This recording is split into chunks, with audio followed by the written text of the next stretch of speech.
fucking fuck. Fuck. There's such a delay.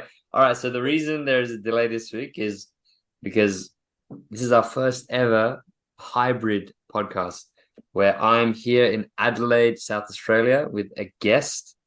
And we have Maz joining us on Zoom from Sydney. So Maz, say something, make some noise, move your hands. Woo! All right, so Maz is also here. So our guest today is Anisa Varasteh. So Anisa is my sister. She is also a clinical sexologist. And I don't know why I need to say this, but she's also a mother. You know, it's like she brings the philosophy of a mother to the table. Fucking fuck. Let's go. Go and do meditation. Go and do meditation. So red. I was like, man, she's not gonna be able to sit down for months. Masturbation. Before we wrap up, I want to get my religious frustration out. I wasn't empathizing with Hitler. Fucking fuck. Anything you want to do, you can. Be a professor.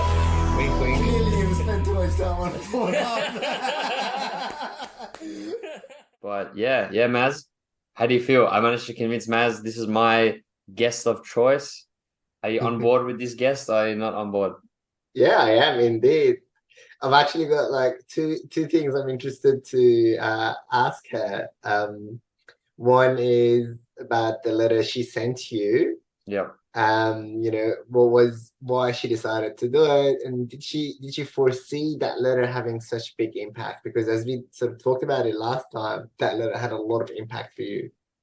Okay, and I'll just clarify, just in case people don't listen to our episodes in chronological order. When I was 15, I was hardcore religious, you know, I was praying every day. I wouldn't masturbate at all, you know, good boy. And then my sister sent me a letter giving me an introduction to the world of adulthood. Let's just leave it at that. Let's not leave it at that. That's so creepy. Okay, that does sound creepy. I didn't realize. Okay, anyway, so how would you summarize it? Because I don't want to get into it yet, but just in case people don't know, I want them to intro. have an intro. I sent you the letter because I knew that my parents wouldn't talk about sex with Samim. They didn't talk about it with any of us. And these were the things that I really wish someone had told me when I was 15. And I was also like Samim, very religious. And it wasn't just about sex. It was also about some other things. For example, it's okay to question your fundamental beliefs about the world, about religion, about God. And it's okay, again, to question that and change your mind many times throughout life. And because our age gap is very significant, I'm 18 years older than Samim. I was kind of like a mother figure for him.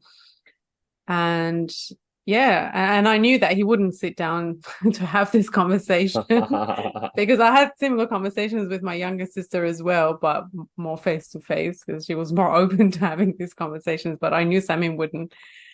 He would feel very awkward. And most likely, yeah, at that age, I would feel awkward myself. So I just put it all in a letter and I sent it to him. And in terms of impact, I was hoping that it would all be very positive impact. But I hear from him that he resented it for a while, that I planted this idea of sexuality and masturbation in his head, and that he was curious to go and see what it is. But now, as a clinical sexologist, I know that that is not the case. You can't, by providing sexuality education, you can't encourage kids and young people to be sexual. It's usually the opposite. What I imagine had happened is that Samim was a late bloomer, and I believe that very soon afterwards, regardless of the letter that I sent him, he would feel sexual, he would masturbate, or he would have these feelings of sexual feelings and then potentially shame as well. So I was hoping that this letter would clarify that it's a universal human experience, is not specific to you, and you're not a bad person if you feel that way. No, That's it sounds like a very, very well thought out letter that a lot of people probably in the world could receive Yeah. and get some benefit from it. That's it, guys. I sell this letter $10 per page. If anyone's interested, let me know. I actually had another question for you as well. So I find people who choose to do things that are a little bit different really interesting, because there's a lot of people going the mainstream ways, and there's fewer people going these other streams, and I find that really fascinating. So I just wanted to ask you, what sort of inspired you to take the road less traveled? I think there were multiple influences, multiple factors that led me to choose this path. Some of them were negative sexual experiences that I had in, teenage years and as a young adult, but also my personal curiosity. And I am a type of person that I question things a lot, and having been raised in a religious and very restrictive community and having a very restrictive upbringing, I questioned the values around sexuality and the silence around sexuality a lot when I was in my early 20s. But can I just ask a question? Like, what do you mean by sexuality? Because, like, to me, that word seems a bit ambiguous. Like, what does it mean? Sexuality is anything related to sex, but not just sex. So it's also around gender identity, gender roles, sexual expression, sexual feelings, desires, fantasies, thoughts, values, anything that directly or indirectly is related to sex.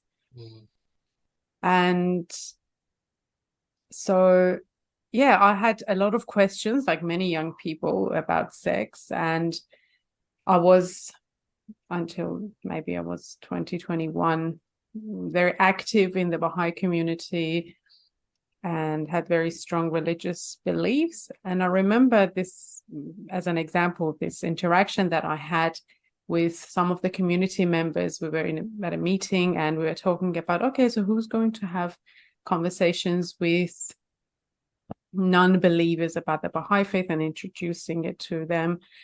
And what a couple of the groups that were identified, and most people weren't comfortable, were the language that was used was homosexuals and prostitutes. And I put my hands up. I'm like, yeah, me. I will go and talk to them, because I selfishly probably thought that this would be my only opportunity to go and talk to someone about what does it mean to be attracted to the same gender? What does it mean to be a sex worker? And so even, having a very religious frame of mind, I was still very curious about sex. And then I studied psychology and I graduated with a Bachelor of Psychology. And I started working as a counselor, but in a sexual health context. So I was a sexual health counselor. And what's sexual health counselor? So we were providing counseling to people who had bloodborne viruses like HIV, hepatitis. And in that context, I had to talk to people about sex and safer sex, using contraception, things like that. And I found that was very interesting for me. I found that I felt comfortable, not initially, but eventually getting comfortable to have these conversations with people, and very empowering as well, that these were the conversations that not many people could have or were willing to have. So I decided to go back and do my Master of Sexology. Oh, thanks for that. Well, I didn't even know that. What the hell? See, it was those Baha'is, it's their fault that she became a sexologist. There you go. What? Yeah, they were like, oh, go talk to see, who puts homosexual and Sorry, no offense, sorry. I just realized that question is like yeah, I was gonna Yeah. Oh, sorry. Sex workers, yes. What's your experience? I'm curious. Like when you did go, because now I guess in a very progressive context, even my own personal beliefs, I think there's nothing wrong with having sex workers, and I actually think they lead to a more prosperous society. But as someone who was religious, how did it, like, did you feel very, very judgmental, or like did you not judge them as much as you thought? No, I was more curious than judgmental.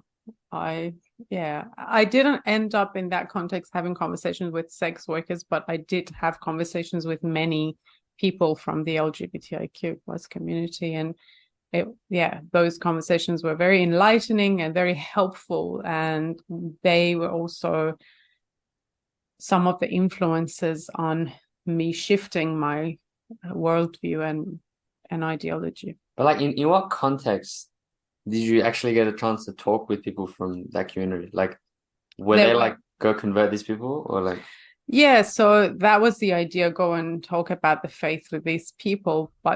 And this was the time that we were in Turkey, so we were waiting for our it was humanitarian Turkey. visa. Yeah. Shit. And so there were many people from the LGBTIQ plus community from Iran who had to flee Iran to seek refuge there, and so there was an opportunity there to go and meet them and talk to them, and they converted me. Wow. And yeah, I was gonna say, how did so at what point did your religious beliefs start to shift, or have they shifted? I'm making an assumption actually. So like how did those interact? Because that sounds fascinating. Yeah, it was around the same time. It was around maybe it started, as I said, I was always a bit rebellious and questioning things, and but when we left Iran, and I guess because my resources were not as dependent on the community and my parents as they were before, then I had a lot more freedom to choose what works for me in terms of my belief system. And so it was around that time that we were in Turkey that I started to question things and experiment with sex and learn more about sex and talk to people of different genders and different sexualities. Okay, I was actually like, there's a few things I really want to talk about, but one thing that you briefly mentioned in the beginning of the episode is the whole idea of like, you said that the research shows that by talking to people about sex and educating them about sex, they're not more likely to have like risky sex or just sex in general. Like that sounds a bit counterintuitive. Like, can you elaborate on that? Yeah. So research, and this is especially providing sex education to younger people, to children, teenagers, shows that children are exposed to pornography, to ideas about sex and relationships from a very young age. And it's not just porn, but a diverse range of media that we consume, social media or just mainstream media. And so they are receiving education and messages about what sex is, what sex isn't, what sex is valuable, what sex is acceptable, what not. So it's not that suddenly someone comes and introduces the idea of sex. They're already receiving these ideas from the environment. But as a parent or as a caregiver, if you provide comprehensive sexuality education, if you provide the right information, it's more likely that you delay that curiosity that usually leads young people to experiment with sex. So research shows that children, young people who receive sex education, especially at home, they are less likely to engage in sex early, at an earlier age.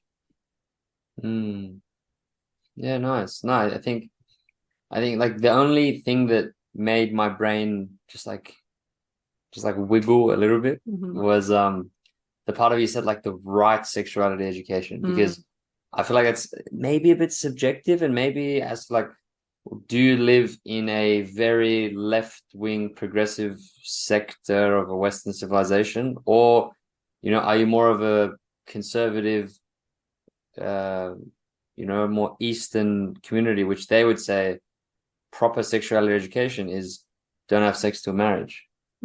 Like, so how do you traverse like that?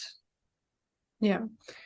And this is something that I talk about in the workshops that I deliver to parents, is that if your value is you only need to have sex within marriage, and that's your personal value, that's the value of your family, it's okay. And it's your job as a parent to teach about your values to your child. And no one is saying don't do that, but don't stop at that. That is not enough information for a child. Even if you're telling your child that you need to wait until you get married or you're in a committed long-term relationship, your child needs to know how to protect themselves from STIs, how to protect themselves from getting pregnant, how they know they're ready to have sex. It's not just about marriage. How can they know that they feel safe with their sexual partner, whether it's a husband or wife or a casual sexual partner? So there are many other things that we need to teach our children, even if it's just within that construct of marriage. Yeah. Or how to say no. Like, just because you're married to someone doesn't mean that you have to have sex with them every single time they want to. They want you to. Wait, what? No way. Shit. I'm not getting married now. Wow, shit. I thought that was... All right, I'm going to have to send a few text messages after this podcast. Okay, wow. So, like, this is a theme that, like, Anisa has brought up in our family, which is about sexual abuse, and especially sexual abuse of children, and how educating kids from a young age about their body and maybe even their sexuality can help them communicate with parents if they're being touched in uncomfortable ways. Like, can you elaborate on that? And even like, how common is sexual abuse like for kids? Unfortunately, very common. And so again, research shows that children who don't feel shame to talk about sex and sexuality, who have been given language to talk about their bodies, about their genitals, who have been taught about what's an okay touch, what's not okay touch, they are more likely to seek help. And they are less likely to be traumatized by a negative experience or an abuse. And also there is this misconception that sexual abuse of a child happens by a random stranger, that, you just, I don't know, you're in a park and someone kidnaps your child and they go off in the public toilet and abuse them. Whereas that is not true. That's very rare that something like that happens. Majority of the cases, the perpetrator is someone known to the child, known to the family. And also sexual abuse is a process. And usually the perpetrator grooms the child through this process to finally get to a point of sexual abuse. And a child who feels safe enough to talk about sex, to ask sexual questions from a parent, is more likely to seek help very early on in this process before it gets to a full-blown sexual assault. So like grooming the child, as in like, it's not like a one-off act of like, that's right, danger. It's more like tricking the child or manipulating. Yeah. So the child thinks it's okay or thinks it's normal. So befriending the child and also building a relationship based on secrecy. And so if you teach your child that you shouldn't keep a secret from parents, or no one should touch you in any way regardless of where on the body, and tell you not to tell anyone, this is not okay. So if you have given this sort of information to a child, again, another piece of this puzzle is that most of the time sexual abuse starts off by non-genital touch. So just the touch that feels intuitively wrong. But if a child is not taught about these things, they don't know when to seek help, whether something is happening. Yeah, like that actually gets me quite frustrated because the whole idea of, at least in my, I would say, you could generalize this to Middle Eastern culture. Like the fact that there's lots of taboo, there's lots of things that you just don't talk about. Yeah. You know, and that, like, as a child, you should feel as though you can talk about anything to your parents, even if it's fucked up, even if it's shit, even if it's like, hey dad, I just killed someone. Like, you should be able to, especially because a child, they can't protect themselves, so they need a parent. And even if, let's just say, they did kill someone, maybe they have psychopathy or some sort of disorder, the parent can make sure that the harm is minimized. So there's no benefit whatsoever of taboo, and there is no benefit in my eyes of keeping it to yourself and the parents not wanting to hear what the child has to say. Yeah, it's so frustrating.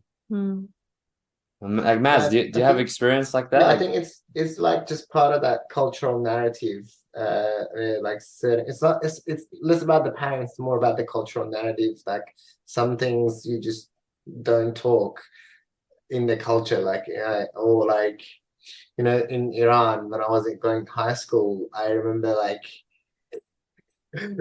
So you know how you were talking about your sort of masturbation, how that was. Yeah. So for me, like I remember in school, there was like this teacher, like he was teaching a religion, and he said something along the lines of, if you masturbate, like I don't even know why someone would say this. This is so bizarre. If you masturbate, your hand will grow hair, and then people will know.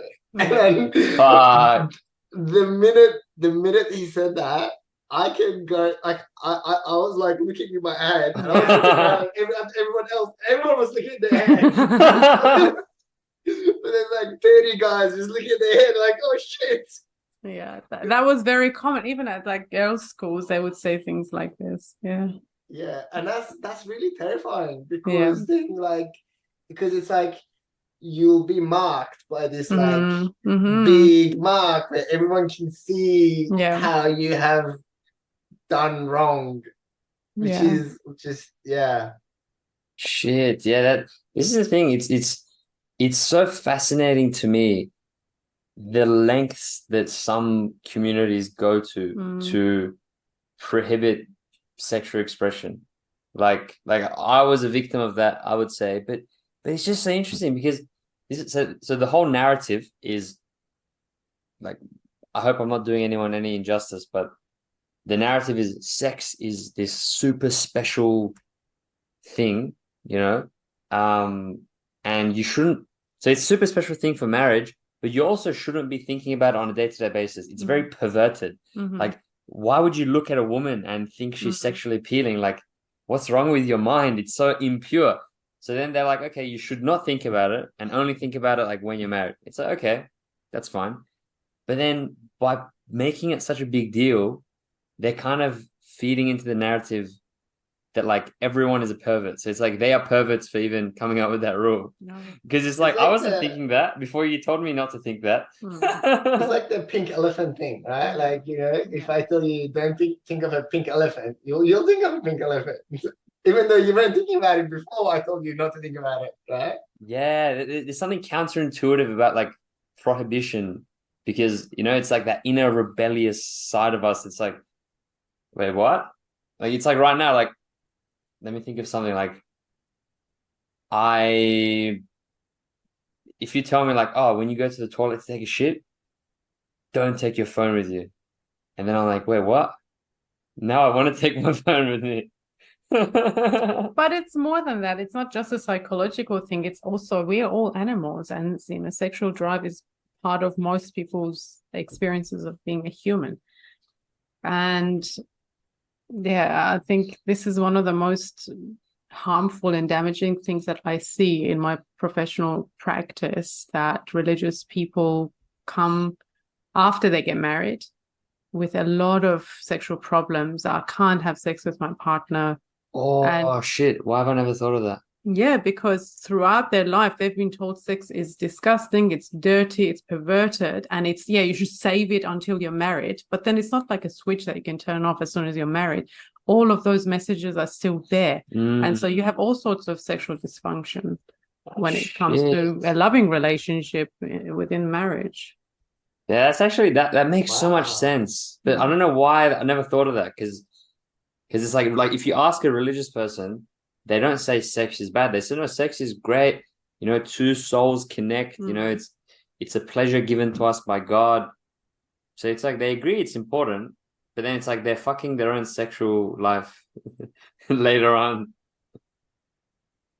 Yeah, Wow. I didn't think about that either, how like it could carry through to that context even then, because it's like if you've got this association that like, you know, sex is bad, then it's hard to undo that association, even in the context where the religion says it's okay to do so. Yeah. Shit. Well, I have a topic I really want to talk about. But actually, I'm going to give Anisa the options. There's 3 topics we can talk about. First one is polyamory. Second one is kink and BDSM. Third one is transgenderism. If that's even, did I say, is that right? Did I?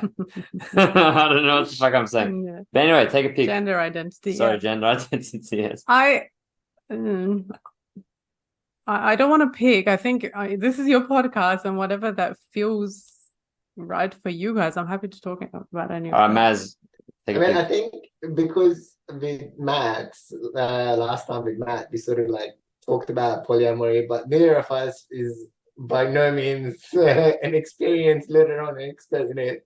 So Wait, what? Maz, don't tell people. What? Don't tell people I'm not polyamorous.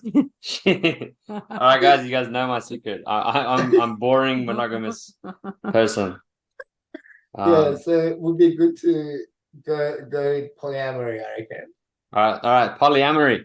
Get excited, guys. Polyamory, it's gonna fix all of your life problems.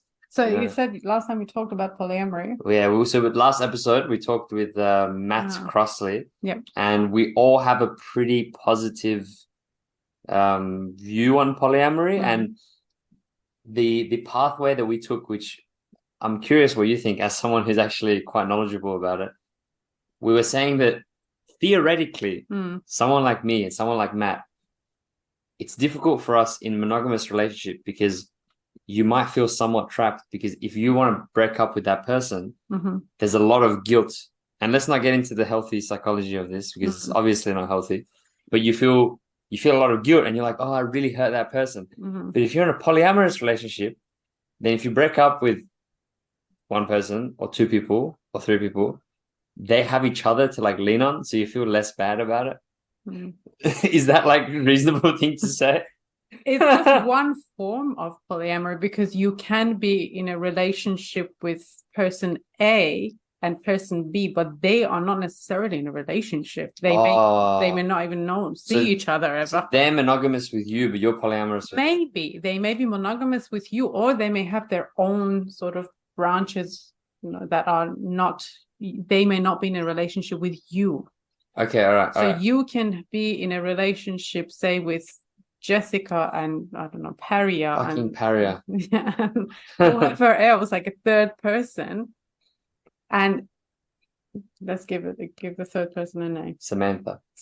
Okay, and Jessica and Samantha may never ever meet each other. For example, they may be in a monogamous relationship with you separately, or they may have their own. So it's like a partners. huge fucking network of people. That's possible. Yeah, it's not like everyone is in the same relationship with everybody in that relationship. So it won't solve your problem. No. Shit. All right, Matt, if you're listening to this, we fucked up.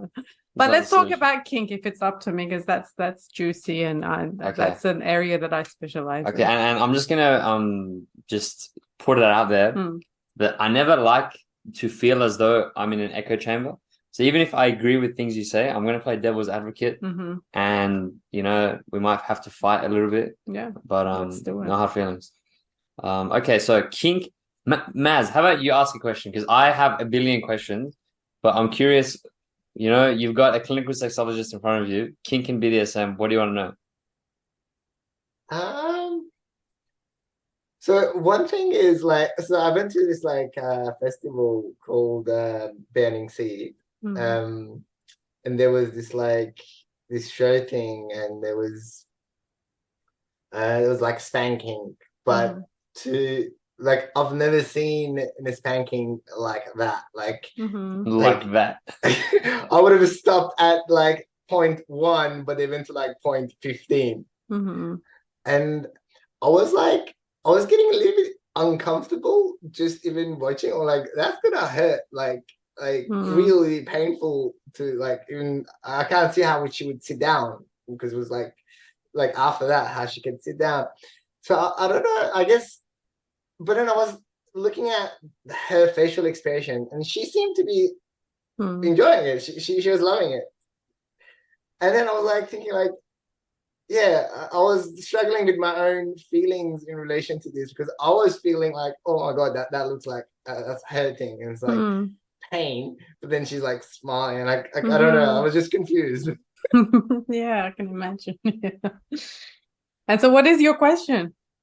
I don't know. Just what do you make sense of my confusion? Because I couldn't make sense of it. So I guess that's the question. Yeah.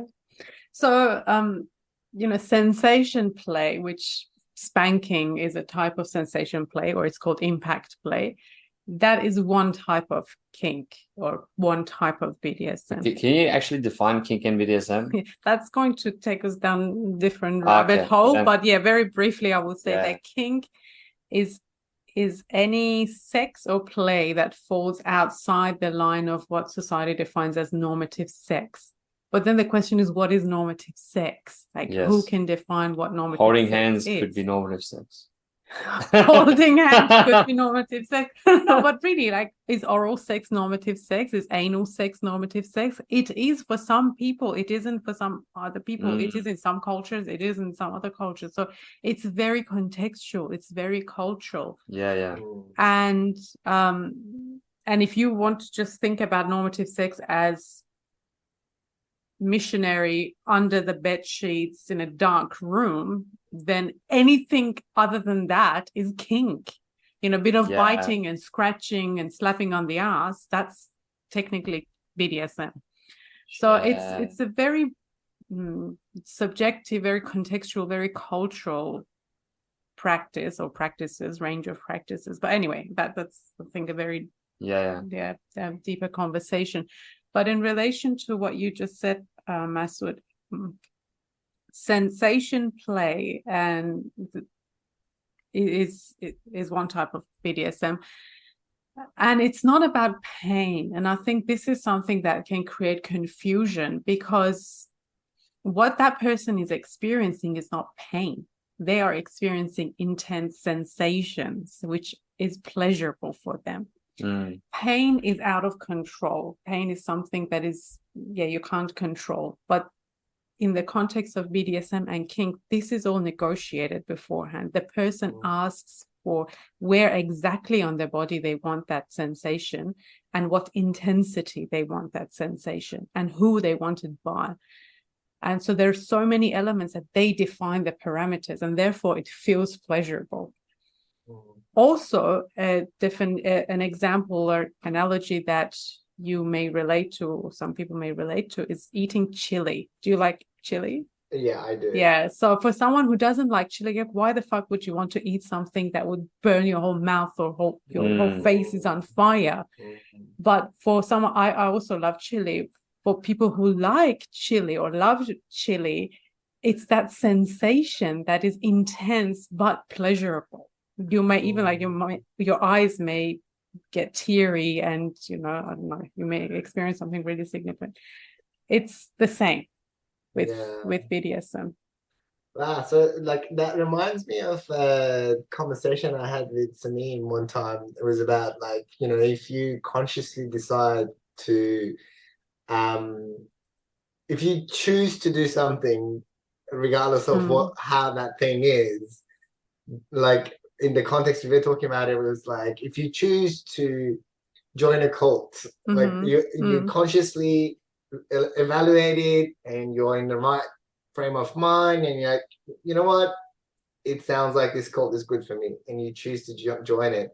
We were sort of talking about how, like, in that situation, that seems, I was okay with that. I was like, you know what, that person choosing to do that. So like, I think that that's an element of conscious decision and choice really like is ringing a few bells for me. I'm understanding that situation a little bit more, I think. And consent. I think that's pretty important. Consent and control. Yeah, absolutely. And also having an exit that if you change your mind, you can call off the scene.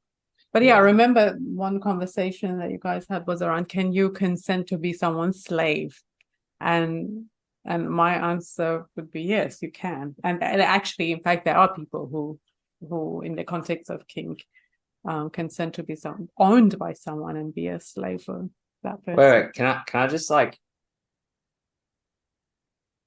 I'm trying to be devil's advocate now, and I'm struggling to like, it's like, 'cause I personally believe this is like, I talked about it in the previous episode, but I'm like, as long as there's two consenting adults and it's pleasurable, I don't see why anything should be prohibited. But are people that engage in this sort of behavior, are they mentally deranged, or are they mentally unwell? And should we be giving them help instead of allowing them or making them not feel shameful about something that's potentially dangerous and harmful? Do you want me to answer that? Yeah. The answer is, who are these people? Because as I said, kink's definition of kink is so broad, non-normative sexual practices. And I think everybody is kinky, a little bit kinky at least, because everybody enjoys a level of, say, intense sensations at some point in their life. And that intense sensation is a bit more than your average, your threshold, whatever it is. It's just, again, like chili. Some people like a little bit of chili. Some people like really those hot things. I don't know what they call, ghost pepper chili. Something like that. Yeah. So then everybody is kinky. Everybody's perverted by that definition, basically. The number one, this is one thing. The other thing is that there is no evidence, no research, no study to back it up that people who have kinky fantasies or behaviors, it's because there's a mental health problem or even a history of trauma, because this is something that many people associate that, or maybe something was done to you when you were younger, or you experienced some sort of trauma and you're trying to recover from that by doing these things. There is no scientific evidence to back up this idea. So they're psychologically healthy people by definition of our current society. Can still engage in risk. Could you label it as risky sexual behavior or not really?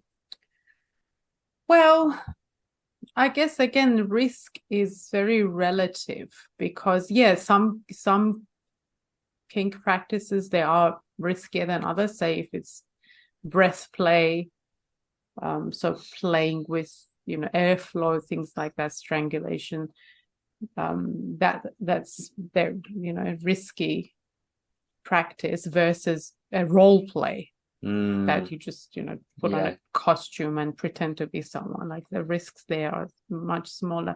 But then again, I think it's this whole idea that kink is this thing out there and some specific people, deranged people, do it. But in reality, rough sex, I believe, is kink. And it's riskier than kink because there are no negotiations beforehand. There is no safety plan. There is no aftercare. So kink is a very safe container when done right, when done really in the framework of kink, risk-aware consensual kink, than, say, just your average mainstream rough sex. Because that's in the heat of the moment, someone does something without negotiation, without proper consent, and you're drunk by your hormones and you're sexually aroused, so you may do something that you usually wouldn't do. Okay. All right. Like I'm like, not to make this too Freudian. I'm gonna make it a bit Freudian, but it's like, would you say that engaging in kink is actually becoming in touch with our inner child? Like, would you say that's like a if children can play, and sometimes their play can be a bit risky, like doing backflips on the trampoline, why should adults not be able to play as well? Like because I feel like for a lot of adults, maybe in the bedroom is the only space where they can play, and what does play mean? I would define play as doing something that feels right and feels enjoyable at the time. It doesn't have to make sense. It doesn't have to be for a reason. And I think, yeah, like, do you agree with that statement? Yeah, absolutely. One definition of kink that I really like is childlike play with adult sexual privileges and much cooler toys. Cooler toys, I like that. Yeah. and I completely agree with that. Kink, first and foremost, is play. It's just mental recreation. So you can do whatever you want within that framework of consensual, risk-aware consensual. So yes, I think it can also provide a great opportunity for these younger parts of yourself to come out and play in a safe environment, to be validated, to be accepted for who they are, and have fun. Yeah. Do you think it's psychologically therapeutic? Yeah, for sure. Yeah. And is that one of the reasons why you're an advocate of kink and BDSM as a clinical sexologist, because of the therapeutic benefits, or just because it's fun? Both. I think kink is fun, and kink is very relevant, as I said, to everyone. And it's not just sex. And this is something that most people are surprised when I say kink is not about sex, because most of the time in mainstream media, you see kink in the context of sex and sexuality, but kink, there are many asexual people in the kink community across the world. The reason is that because it's that psychological pleasure of that power exchange dynamic, of that play, that is really pleasurable for people. That's why they engage in kink. So yes, it's fun. It can be therapeutic, and it's relevant to everyone. So everyone should learn how to do it well and consensually, and as much as possible safely. I'm gonna ask Maz. I've got a question, but I want Maz to ask a question before I ask a question. Well, I was actually going to ask a question from you.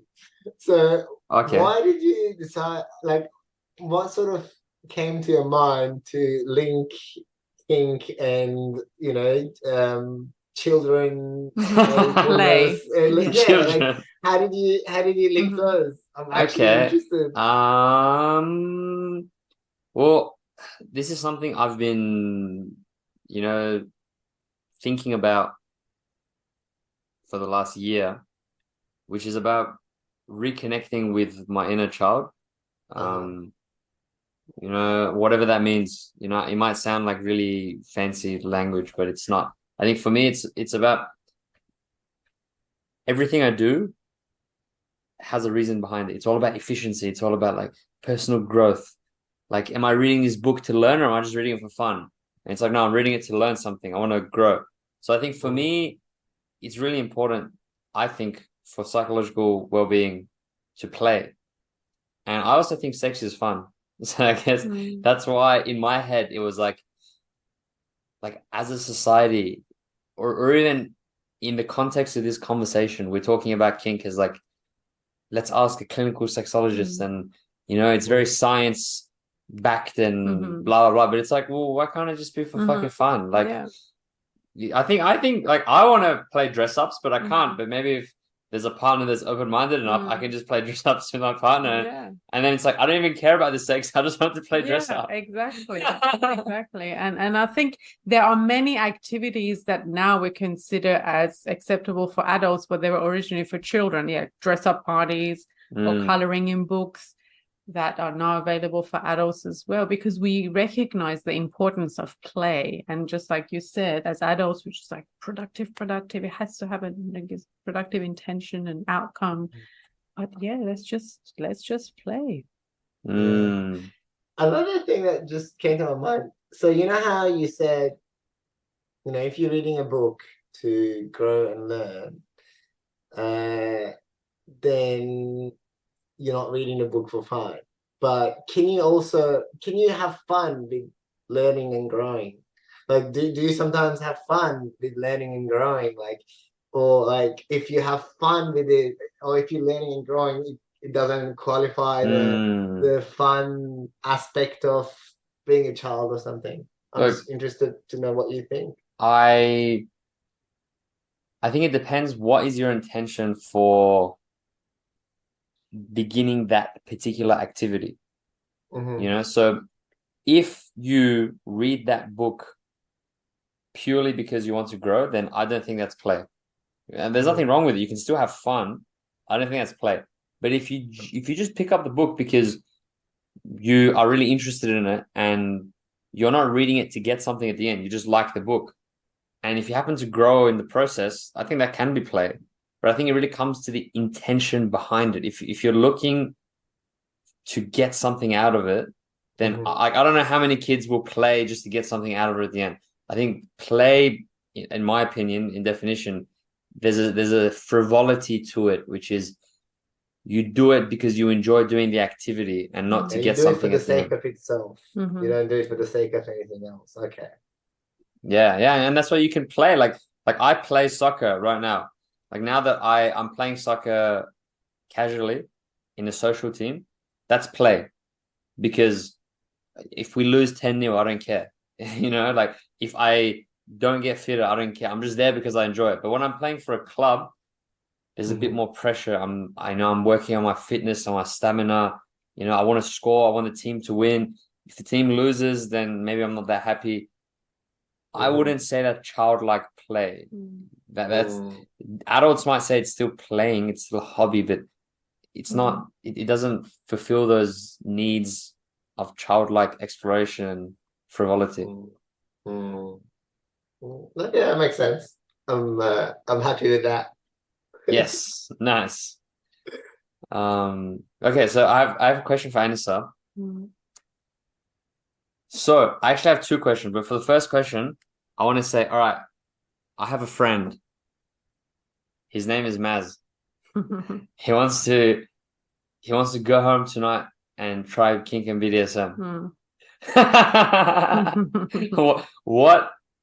What do you say to someone who, like, even someone listening, if they're like, they have a partner, they're like, oh, I've been thinking about kink and stuff, but I'm a bit scared, or like, where do I even go? Or like, that's not really me. It's like a really weird hippie thing to do. Like, that's not me. I'm just not going to do it. But they're really curious. What would you say to them? I would say that reframe kink, because you may already be doing some of it anyway. So it may be that playfulness that you bring in your sex life and with your sexual partner, that, if you want to talk to your partner about it and say, look, I really enjoy this aspect of our sex life, being playful together, or sometimes taking on a different role, and I'd like to explore that more. Not necessarily calling it, let's get kinky, because it has a lot of negative connotations.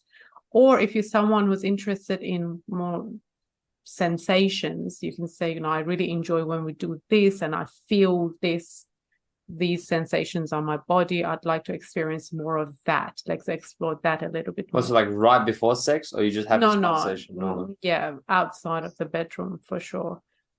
And so you can start off by just thinking about what are some things that I'm already experiencing and I want more of.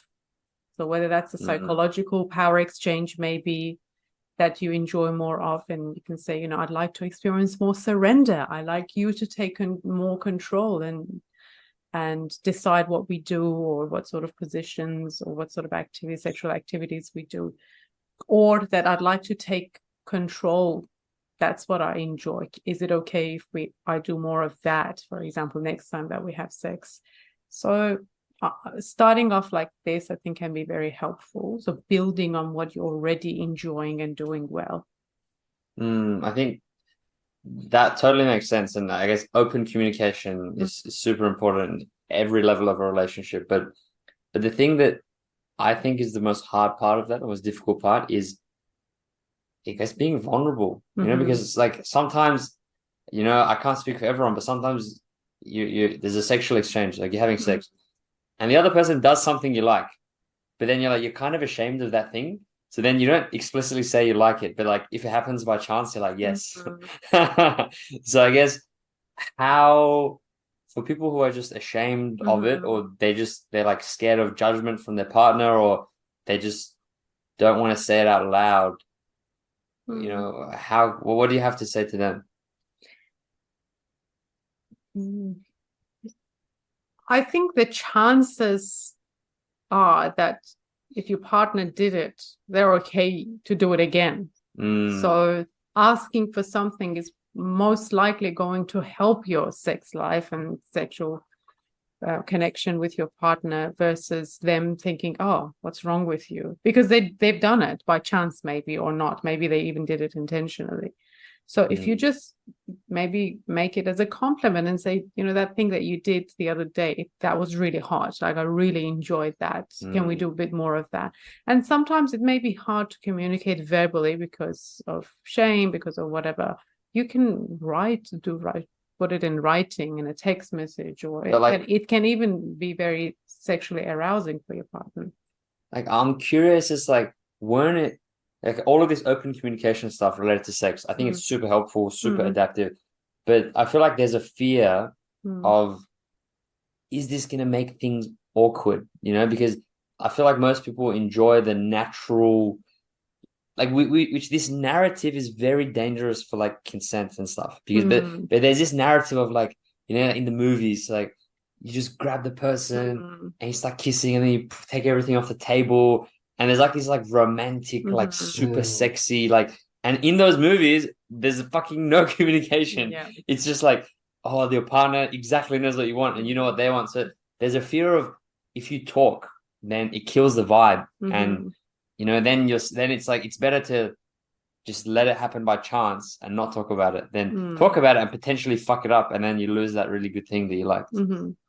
Is that like reasonable, or is that like kind of misconceived? It's a reasonable concern to have, because I think all of us, we watch the same movies and we receive the same sort of messages from our environment all the time. But recognizing that it is a myth, that I know when we say let's have sex, I know exactly what my sexual partner wants. It's not true. We are not mind readers, and sex means different things to different people. Bodies are different. Sensitivity to touch is different. So the chances of you getting what you want and you giving what your partner wants when you talk about it is much higher than just leaving it to chance. And I think a really good way is just what you said, telling your partner, look, we've seen all these scenes in the movies that people have sex without any communication, but, I just feel like it's not true. What do you think? And how can I know what you want? How can we give each other pleasure in a way that is meaningful, not what we think the other person wants? So I think having a very honest conversation about it. See, that sparked something. Oh, sorry, Maz, do you want to go first? Yeah, so there's actually another thing that I was gonna add to that too. So when you are vulnerable and you sort of say something along those lines, you're actually giving permission to the other person to do the same. Like there's some people have more courage and some people have less courage and I mean courage just in terms of willingness to put yourself in that vulnerable situation, right?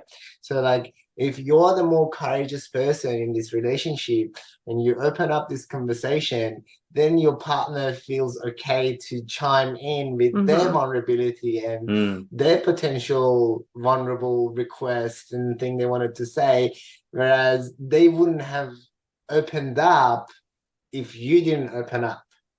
And in those moments of vulnerabilities and people opening up, I think that's when the connection grows deeper, the intimacy grows deeper. And it doesn't even matter about the sexual context, just vulnerability in general, even in like, you know, you did this thing and it really like pissed me off. Like you talk to my, I don't know, mum this way, I don't know, whatever.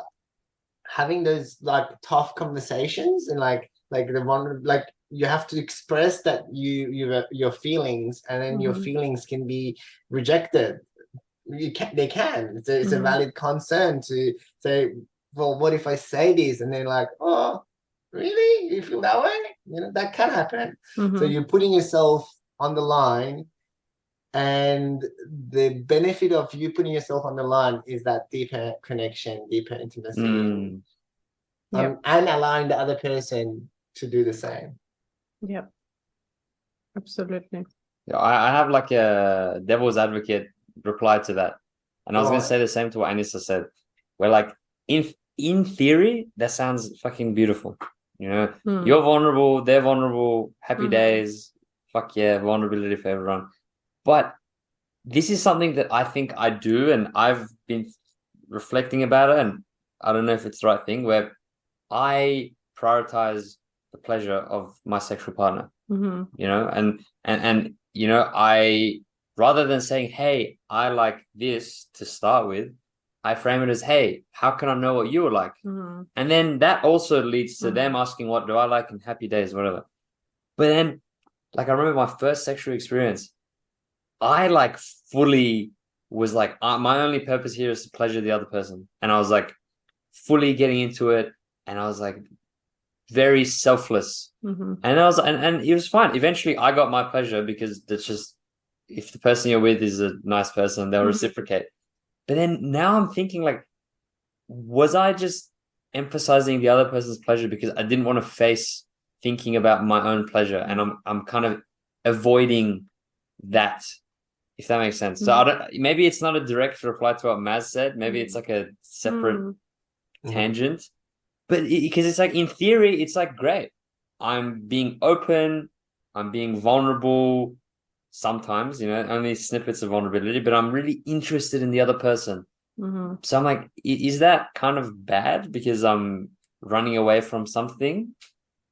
You know, one question I would ask you, just to add more context, would you think, you know, given your upbringing and how you perceived sex and pleasure and stuff, do you think that you might still have some negative associations to you experiencing pleasure?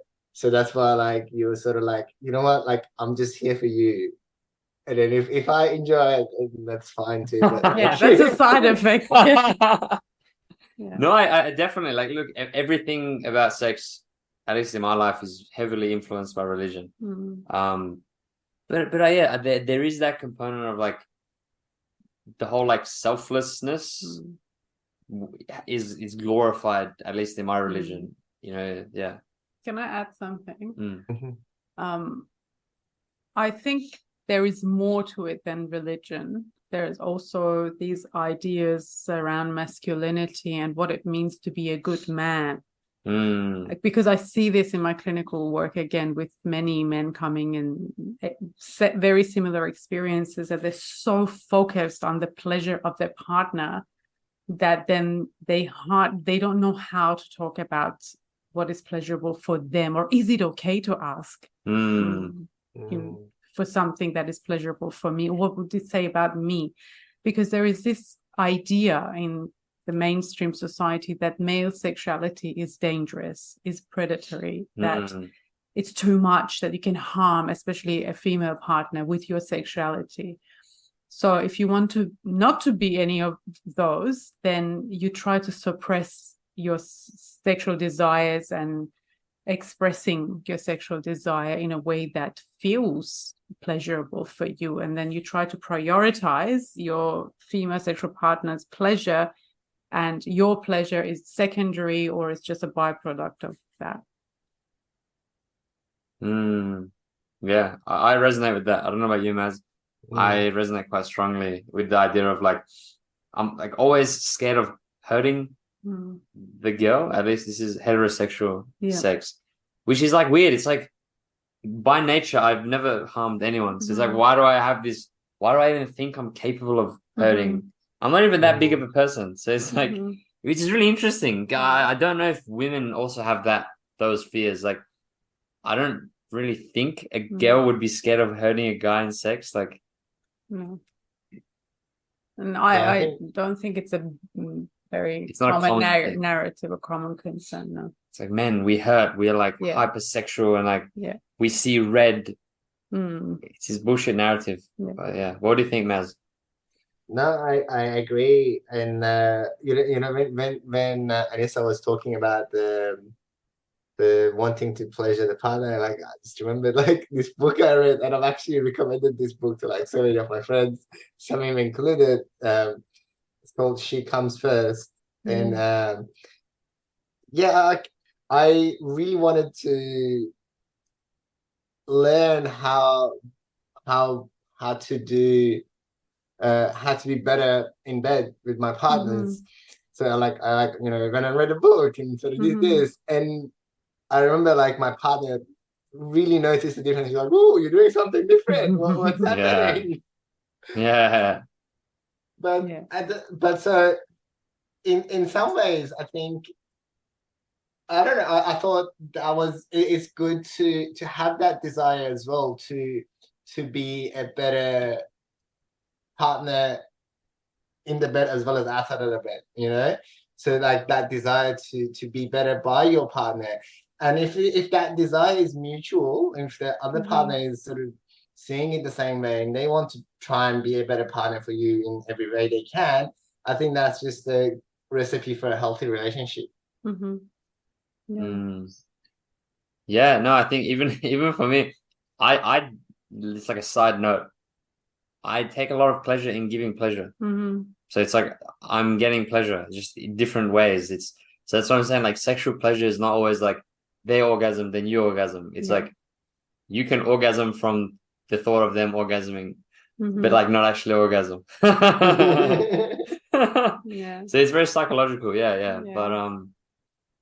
But I think it's that whole idea or concept of shadow. Like, what's the shadow of just purely focusing on someone else's pleasure? Yeah, of course. You know, There's a good side and a dark side. The negative could be if that is purely, that's the only way that you can allow yourself to experience sexual pleasure is by your partner having pleasure. You can also put pressure on them because they're not in the mood, they just didn't have this amazing orgasm this time. You feel disappointed and you can't, and I've seen this with many people. So it's a balance. No, 100%. But I do think there's something very vulnerable about accepting pleasure. Like even in a sexual context, it's actually harder than you would think to just not do anything and allow them to provide pleasure to you, like to accept pleasure. It's really hard. It's a lot harder than I ever thought. It is, yeah, absolutely. Yes, I agree. Yeah, look, I think the last thing I wanted to talk to Anisa about is a very controversial topic. And I'm curious on your personal opinion and professional opinion. It's about children who identify as a different gender to what they're like, to the sex that they were born with, and they undergo surgery. Because I know right now, at least in social media like Instagram, TikTok, it's a very, very polarizing topic where a lot of people are like, look, if people want to change their sex when they're adults, when they're over 18, that's totally fine. But there are certain people who they feel really uncomfortable and they feel as though that the LGBTQ plus community is pressuring kids and they're kind of glorifying being, like non-heterosexual, and they're glorifying being different. And people say that it stems from the need of people to have a meaning and a purpose.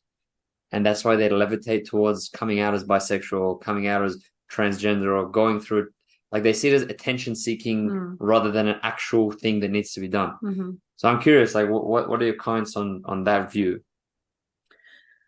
A couple of things. First, genital surgery on children has been and is being done in Western societies as we're talking. So genital surgery is being done on newborn children, intersex children, by Australian doctors based on this binary idea of gender. So if someone's genitals, they look a bit different, or their chromosomes are different to their genitals, the doctors perform a surgery to basically fix the person. Oh, it's like actual sex change. Yes. So Wait, really? Fuck? Intersex children, and there is no need for what's it. Intersex again? So intersex are people that they don't fit into this physiological binary of male female. So they may have XX chromosomes but have a penis, for example. So they have like, or they may have testes as well as a uterus. So yeah. But there are no medical complications or health concerns So they for could these still live surgeries. They can live a happy developmental life. But no one's questioning that, because it's conforming to this binary idea of gender. But I don't know personally, I really don't have enough information of trans children that they're going through surgery to like affirming surgery. My understanding is that the surgery is usually done after they're legally an adult, but maybe at around puberty, some hormone blockers may be prescribed. Yeah, I think so. Yeah, which that's not permanent. When you stop that, if you can reverse that process. So there's some myths there around surgery, and also based on psychology and sexology research, gender identity is just an internal experience, and no one can tell you what gender you are, what gender you're not. So yeah, it's just, you can't tell from the outside if this person's really trans even if we talk about sexual orientation, if they're really gay. They can only tell you based on their internal experience what they are. Yeah, like, can I poke at that? And like, because there's this I feel like a lot of people have this belief that they say, there's only two fucking genders, men and women. There's penis and vagina, and that's it. But can you see why they would think that, or do you think they're just wrong? So I don't get the question. So there is a group of people that they don't even understand why is it so necessary to have all of these different labels, and why can't people just be like, you have a penis, so you have, like, you're trans, you have a penis, let's just call you a boy. You don't identify as a boy, why the fuck does it matter? Let's just call yourself a boy, get on with your life and continue. Like, what's the problem with that? Like why? Because like, why is it so necessary to have all of these different labels, and why is it so necessary to give them the chance to do this surgery? Why can't they just, find a way to fit into the box and get on with their life? And if some would say there's bigger problems in life than someone's gender identity, there's global warming or whatever the fuck is happening. So like, what do you say to that? Well, the thing is that gender and labels of gender, like male, female, they come with a series of expectations that as a female, as a woman, as a girl, these are the expectations of you, how to behave, the sort of opportunities that you are given, the sort of clothes that you're allowed or not allowed to wear, the sort of jobs that you can go for or encouraged to go for. So it's not like we're treating every child the same. There are certain gender roles, even in families and in cultures that are very liberal. There's still differences in the way that we respond to children based on their genders. And so just saying that, okay, so you have a penis, be a boy, that has a lot of consequences in terms of, and also your internal sense of being. If, for example, you are a boy, if I tell you, Samim, just be a girl, and do everything that is girly from tomorrow. It's a challenge. It will be a very huge challenge for you. And there's a reason why, because of all these discriminations that people experience, the rate of suicide in transgender people is really high. It's 4 times higher than the general population. It's just because the way that they are treated. But like, so this is the thing. So let's just say, so I'm playing devil's advocate, by the way. This is not my personal belief. But let's just say I'm like, okay, I have a lot of empathy for these people. Yeah. And I think by allowing them to go through a gender change, we're actually doing them a disservice. And instead, we should be providing them with the psychological support to figure out what's wrong with them. Maybe we should be doing research to say what's wrong with them.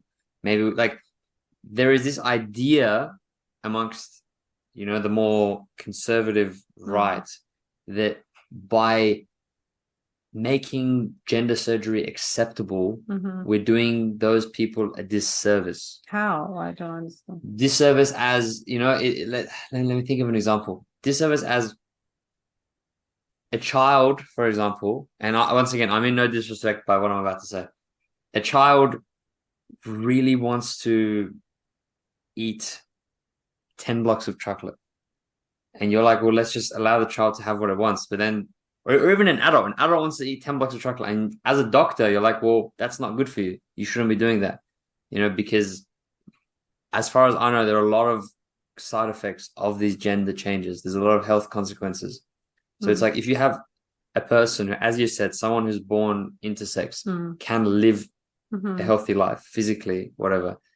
Why make a healthy person go through all of this potentially unnecessary surgery that's going to lead to a lot of risky health consequences? Yeah. My personal opinion, and this is a bit controversial, but my personal opinion is that if we lived in a society that was very inclusive in terms of the way that people are treated, regardless of their gender, regardless of their gender expression, that many trans people wouldn't necessarily choose the surgery. And in fact, most trans people don't go through surgery. They usually go through just the hormone therapy. And so genital surgery is a very small percentage of trans people. That's a fact. But I think it would even be smaller, because you're right, it comes with a lot of health and health consequences. It's a significant surgery, and you may lose sensations in your body, etc., etc. So, but the thing is that the reality is that we're not living in a society that is inclusive and safe for people who are of a different gender than just not binary cisgender people, and that's why they choose. Some people choose to have surgery. Because when they affirm their body with their true gender identity, they are less discriminated against. So your response to those people who are generally empathetic is, if as a society we could be more accepting of diversity, then potentially they wouldn't even need to get this sex That's my personal view, yeah. But then being more accepting of diversity is using pronouns and whatnot, right? Yeah. So but then those people who are conservative right-wing don't want to use pronouns either, because they say it's an infringement of their freedom of speech. Okay, why? People just don't like to be forced to say something. Well, they believe that I should have the choice to call you whatever I want, and I shouldn't be forced to have to call you something. Well, it's very socially acceptable for us to introduce ourselves and share our names and expect the other person to call us by our first name, for example. It's the same thing. Like, why is it the freedom of speech problem? We don't have that same problem with the first name. I should be able to call you whoever I want. Yeah, exactly. If someone comes and calls me Jack, You're like, what the fuck? Call me whatever I want, but there's something wrong with you. That is really trying to like devil advocate I'm for really the trying. right fingers. No, but I'm really trying to devil's advocate right wing. Yeah, you are. But what you said actually makes sense. Like I'm gonna come back to the middle and actually because one thing a lot of people say is like, oh, it's too hard to remember pronouns. But it's like literally I had a social event at uni. It was like a social club, and first session I asked everyone their name, and then I tried to remember it. And then the second session I went around in a group, and I remembered 20 people's names, and everyone was like, "Wow! Like, how did you remember it?" But it's like people see that as like, good job. Like, it's a great thing to remember people's names, and a lot of people are like, "Oh, I'm so sorry, I'm not great with names. Yeah, I might mispronounce it, or how do I pronounce this name properly?" exactly. So it's like, I'm genuinely curious. Like, that's actually the same thing. Yeah. And pronouns is only like 10, whereas names is like a gazillion amount of names. I don't even know 10 pronouns, but even if there were 10, still, even if it's like people are like, yeah, what if someone comes and says my pronouns? Like, how am I going to remember that and repeat that? And I'm like, it's the same with unusual names or names from different languages. Sometimes we do our best to repeat that, and sometimes we change them with their permission and say, can I call you this instead, because I'm really struggling with that, pronouncing your name right. We manage somehow with names, but with I think it's more of an emotional reaction than really pragmatic. Like, what do you mean? Like, what emotional reaction? I think it just goes back to this whole idea of gender roles and patriarchy and holding power and being afraid, especially if you're sitting on top of the hierarchy. Well, you don't want to lose that privilege. And I think it's I feel like it's a very big conversation. No, it is. I think this is really funny. But I'm gonna put on my devil's advocate right-wing hat. I'm putting this hat on my head. I'm a very conservative man. There are people who believe the patriarchy doesn't exist. Okay, I do you want to talk about that? I don't know, Maz, what do you think? What do you mean by that? Why don't you tell? Well, no, like there are people that say that there is no such thing as patriarchy. Like there is no such thing as men ruling the world. It's a narrative that's been given to us by media and by fucking, I don't know. Is one of those men Andrew Tate by Andrew Tate. Potentially, no. But this is the interesting thing. I've actually met a few women in my life who also, like it's really interesting. This whole conservative right thing. You would think that it's just a bunch of like angry men that are like, yeah, like fuck off. There are a lot of women that also fit into this way of thinking, and I'm not going to say one is right or wrong because I just like to be in the middle. But there are also women that believe that they say, well, I can do anything a man can do. Like I've met these women. Like there are women that say, I can do anything a man can do. And men have certain things they're good at. I have certain things I'm good at. Men have certain jobs that they're more likely to get in. But I also have certain benefits and certain advantages that men don't have. So then they're like, there is no such thing as patriarchy because I can, in a Western world, do whatever the fuck I want to do. So therefore, I don't feel any different to a man. So there is no such thing as inequality. Nice to meet you. Nice to meet you. No, I'm because I'm that, and I've always been raised with this very feminist, progressive left mentality. So to hear something like that from a woman was a bit like shocking to me. But do you think these people are deranged, or do you think there's some validity in what they have to say? I think he used the word deranged. Everyone is deranged. Everyone is fucking deranged. Unless they believe what I believe. What do you think, Master?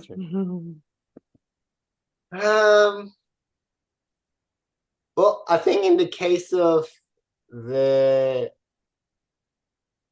girl saying that, like, I don't know why, but I'm just thinking like it's reminding me of like the conscious decision thing again. I don't know why, but I think if in the case of a guy, I think it would be a bit different. But in the case of a girl, if she doesn't see a problem with it, for her, I don't think there is a problem then. I don't know.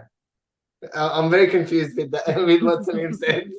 Yes, I've broken people's minds. No, I want to say just because something is not your personal problem, it doesn't mean that it's not a problem in general. We're talking about a systematic problem, not an individual problem. Yeah, I don't experience some of the problems with patriarchy individually, but it doesn't mean that it's not a problem for other people, other minority groups, other women. Yeah. Okay, no, I'm convinced by that, and I wish we could go more in depth, but we have to wrap up this episode. Thank you very, very much, Anisa, for coming on. I think thank you for having me. Me and Maz have been excited to have these conversations, but before we wrap up, is there any final remarks, Anisa? Anything you want to let people know before they say bye to you? Go and have fun. Okay, nice. Yeah. Go home right now. Go home. Write a letter to your partner saying, I want you to touch my back more. Yeah. Exactly. All right, Maz, any final remarks? Tell people what you want. Tell people what you want. Shit, that's nice. All right, and any final remarks from you? Look, the only thing I'm going to say is go online and buy some sex toys. It's good for you. It'll help you grow. Experiment. Yeah. Experiment. And if I know you, then let me know. I'm curious. If Sam doesn't know you, don't send him creepy messages about your sexual experimentation. That's it. If I don't know you, don't contact me, please. All right, easy. All right, guys. I'll see you next time. Maybe I won't. Maybe I will. All right. Bye. Bye. Fucking fuck. Let's go. Go do meditation. Go do meditation. I was like, man, she's not looking to sit down for months. Really? Masturbation. Before we wrap up, I want to get my religious frustration out. I wasn't empathizing with Hitler. Fucking fuck. Anything you want to do, you can. Be a professor. Wink, wink. Clearly, you spent too much time on Pornhub.